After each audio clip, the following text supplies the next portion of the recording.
यह बात तब की है जब मैं 3 या 4 साल का रहा होगा। उस समय उस गांव में ही रहते थे।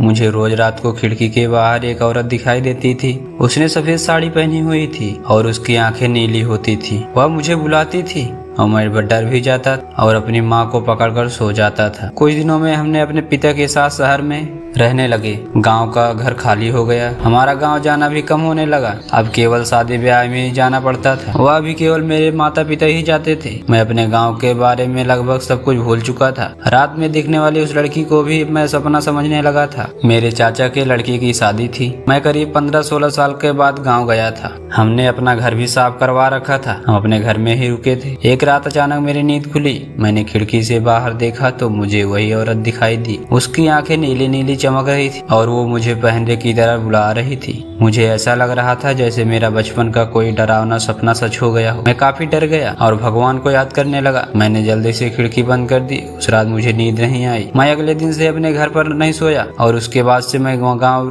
गया ही नहीं। धन्यवाद।